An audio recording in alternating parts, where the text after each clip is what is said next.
Hin dandeessu jechuun ati waa danda'uuf hin uumamne jechuu miti. Yoo yaa akkam jirtu jaallatamtoonniif kabajamtoonni hordoftoota koo Horoo Inspire warri taatan akkam naaf jirtu bakki isin jirtanitti gammachuu quuftii milkaa'inni nageenyi jaalalli tokkummaan Rabbiin isiniif haa baay'isu kanan jedhu ana buleessa keessan Diinaariyaati. Saligaa guyyaa har'aa barnoota bareedaaf barnoota kaka'umsa nu keessatti horu isiniif qabadheetan dhufee jira. Amma barnoota kodhumaatti nafaana turan affeerraa kooti. Yoo isinitti tole like, subscribe, share gochuun hiriyoota keessaniif maatii keessaniif qooduu ni dandeessu. Saligaa barnoonni keenya guyyaa har'aa hin dandeessu jechuun ati waa danda'uuf hin uumamne jechuu miti.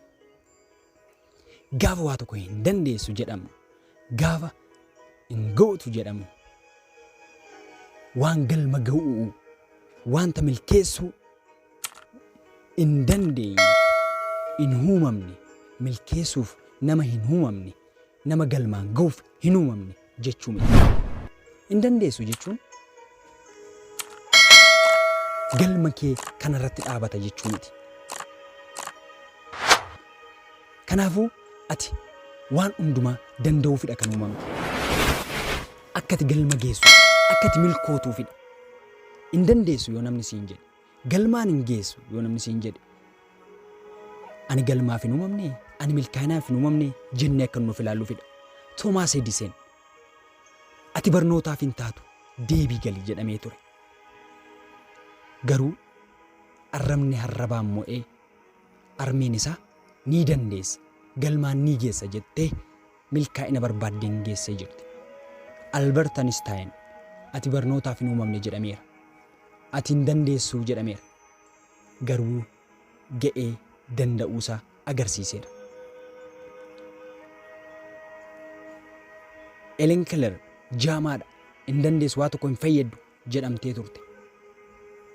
Garuu galma geessee agarsiiste. Niikii Vooyichiich harkaaf miila hin qabu, galmaan geessu jedhamee ture. Galmaan ga'uu hin dandeessu jedhamee jechootaan dubbatamee ture. Jedhamuu sana cabsanii agarsiisaniiru. Kanaafuu hin dandeessu yookaan namni siin jedhu akkasa wanta ati waa danda'uuf hin uumamneetti of hin amansiisin. Yoo namni siin jedhe ati hin dandeessu jechuu miti. Akkasa danda'uuf hin uumamneetti of hin lakkaa'in. Namoota nama siif kaase yoo hubatte milkaa'ina keef ni deemta jechuudha. Ati hin beektu jechuun immoo wallaalaadha jechuu miti. Hin beektu ati jechuun ati wallaalaadha jechuu miti. Baradhuu beeki jechuudha. Yoo waa hin beektu jedhamte akka cabaatti hin lakkaa'in, akka kufaatiitti hin lakkaa'in, akka nama waa gochuu dadhabeetti hin lakkaa'in. Nan baradha, nan jijjiirama jechuun jijjiiruu ni dandeessa waan ta'eef. Hin beektu yoo taate jechoonni kun jechoota baay'ee salphooti garuu guddaadha. Ati hin beektu gaafa jedhamu miira gadaantummaa, miila kufiitiin nutti dhaga'ama garuu kun sirrii miti.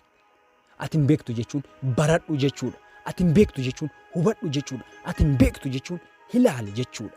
Kanaafuu ati hin beektu yoo namni siin jedhe wallaalaa taatee osoo hin taane baradhu siin jedhaa jira. Karaa sitti agarsiisaa jira. Siif saaqaa jira yoo itti fayyadamte. Jecha negatiivii yoo sitti gadhiifame ati poozitiivitti hiiktee fayyadamuu ni dandeessa.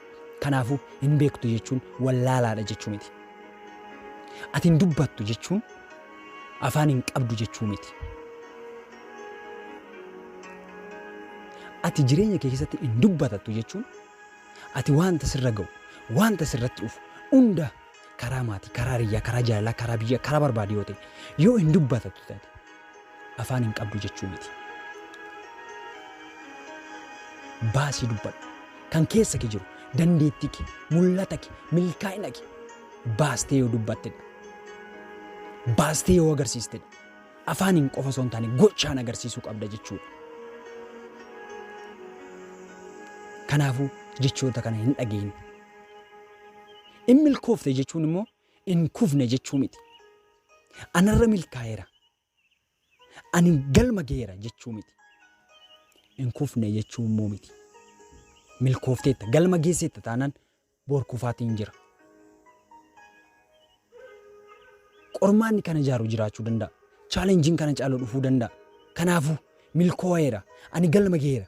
Ani ittiin barbaade geera jennee laphee dhiibuu miti. kufuunis akka jiru yaaduudha. Ol baateetta jechuun gadi hin buune jechuu miti. Ani gaararra beera, ani beekamaa ta'eera, ani beekumsi koo guddaadha, ani iddoo akkasirra jira, qabeenyaan koo akkasi jennee of tuuluu qofa miti. Gadi bu'uunis jira, kufuun jira, iddoo yaannee sanarraa gad hafuun jira. Kanaafuu yaadi itti murteessi, yaadi itti fayyadami. Beekaa taateetta jechuun inni haala kamiyyuu keessa taa'ee sirriidha jechuu miti. Beekaa taateetta jechuun haala kamuu keessa teessee wanta ati raawwattu hundisaa sirrii miti.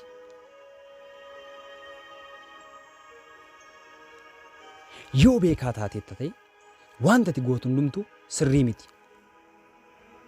Beekaan guutummaan hin jiru. Kan beekee dhalates kan beekee du'es hin jiru.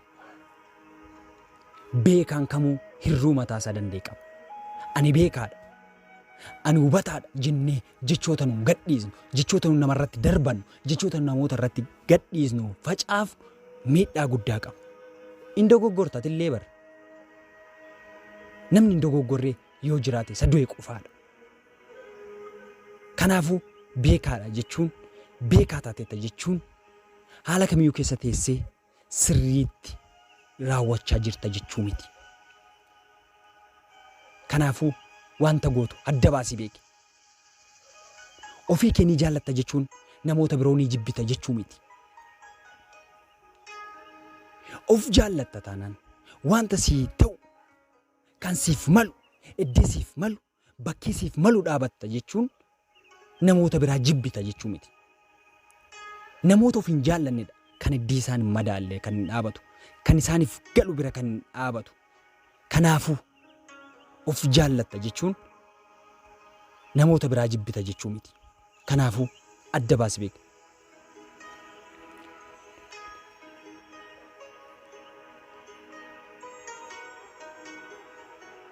Nama mul'ata keef jiraatu taate jechuun nama mul'ata keef jiraatu taate jechuun mul'ata kee argachuuf sooqa turte jechuudha. Mul'ata kee sanaaf nama jiraatu yoo taate, yoo nama galma ga'uuf jiraatu yoo taate, mul'ata kee sana kunuunsuuf nama sooqa galee dhokatee jiraatu jechuudha. Nama mul'ata isaa jaallatu.